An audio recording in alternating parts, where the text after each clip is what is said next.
All right, here we go with the last example of the chapter. This section on word problems has had quite a bit of notes with our 4 applications, and right, none of these are short. Fortunately, though, homework, we're going to balance it out. So there's not a ton of homework, across these. If you do, these 1 or 2 times, really, 2 times is really plenty to get a good feel for it.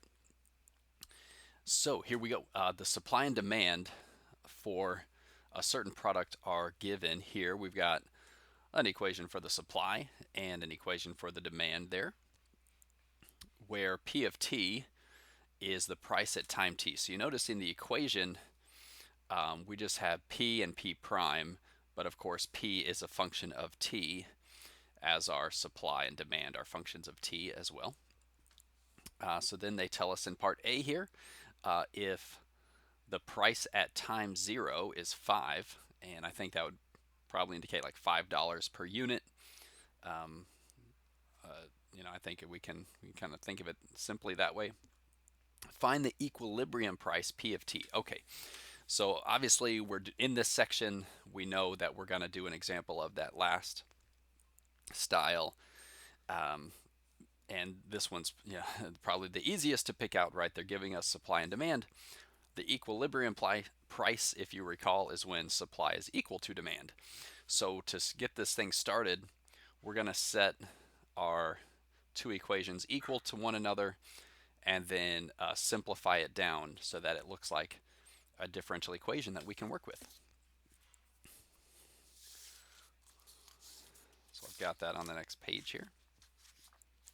I'm taking the supply equation, setting it equal to the demand equation. Our goal is to rewrite this as a linear differential equation. So in general, if you remember, it looks like y prime plus f of xy equals g of x. And it's, won't be too bad to do that, right? So we'll get the constants on one side. The constant will actually become the g of x. And we'll get the p prime and the p here to the other side. And let's just do it right there. So when we combine the p primes, when we combine the p's, and we'll get the constants over here to act as our g of x. Now we can see f and g, both constants, and our initial condition that they told us as part to begin the problem. Again, the differential equation, really simple. It's just a matter of getting there, right? Both of these functions are 2 and 30, right? Constants. Wow. So that's kind of fits that theme of the setup being the hardest part. And hey, this is great. We just set them equal to each other. That's it, and they make this plain to us. We don't even have to interpret that in the words. Okay, well, from this point, we're gonna solve the differential equation. So a linear, right? We begin with the integrating factor. Here it'll be e raised to the antiderivative integral of 2 dt. Pretty straightforward, e to the 2t. And as you know, we're going to multiply that to each of our 3 terms. And as always, we're going to recognize the left side is the result of a product rule, the derivative of our integrating factor times our variable p. And then we haven't changed anything, we're just rewriting that, so we're going to just copy there. Okay, some people, and you might be one of those, you might be asking yourself, hey, once I get the integrating factor, is it okay to just jump to this line? Do I need to write this middle line? It's a lot of writing, and it's always going to fit the same form. We're always going to do this next. Absolutely.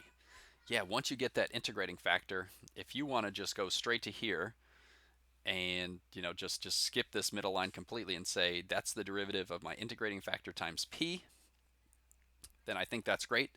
Just be sure that you multiply your integrating factor by your by your right side when you do that. Don't forget to multiply there. But sure, yeah, if you just want to go boom straight here, I think that's great, because then we're going to uh, integrate both sides. That will cancel out the derivative on the left. So I got this integral. And again, even that integral, it could be a lot worse, right? So we'll reverse the chain rule there on the e. You might want to break it down as a u sub. I think that's fine, where u equals 2t. I'm just going to go for it, though. We're going to end up dividing by 2 to cancel out the chain rule, to work it backwards, I should say. So we've got e to the 2t times p equals 15 e to the 2t plus c. And whenever you do a linear differential equation, when you solve, you can then easily divide by your integrating factor. Don't forget to divide the c as well, and arrive at this. So we'll have 15 plus c, and when we divide the c, let's make it e to the negative 2t.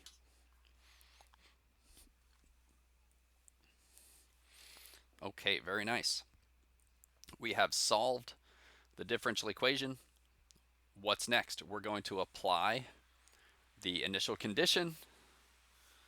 Oh, it looks like I did that on the next page.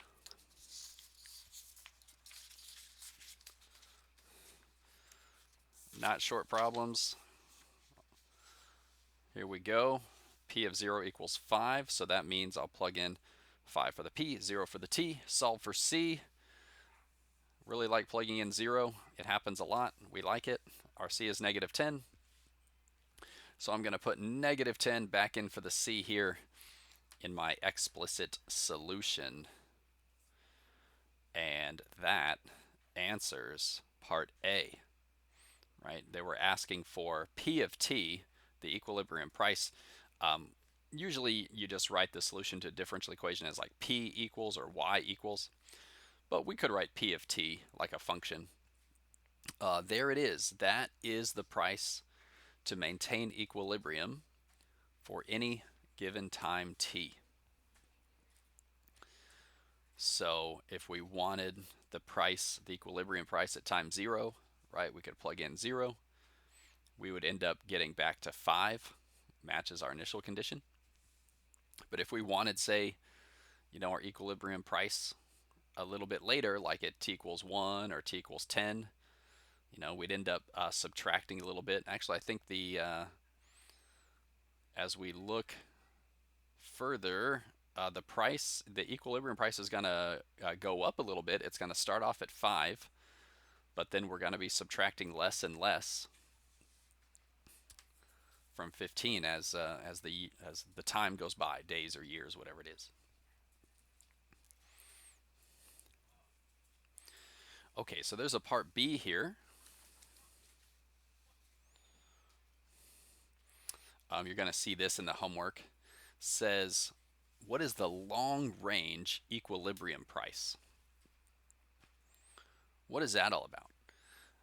So again, like the equilibrium price changes, right? So as time goes by, supply changes, demand changes, and so we got to change the price to meet the changes in the supply and demand. The long range equilibrium price means as time goes on and on and on, it's going to level off somewhere. The equilibrium price is going to approach something.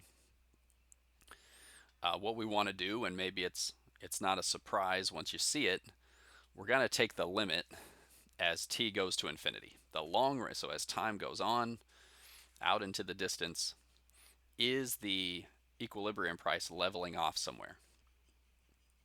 So okay, let's go for it. And I'm actually going to reveal the whole thing and the answer here too.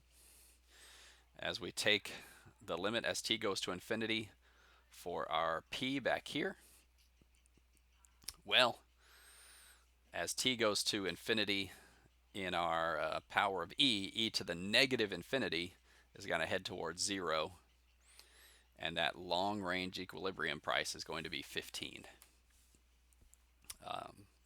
Might be $15 per unit. Maybe it's $15,000 per unit. We don't know what the units are, but whatever it is, we're going to call it 15. So there you go. That's the last example from this chapter. Bring your questions to our live meeting, and I will see you there. Good luck in homework.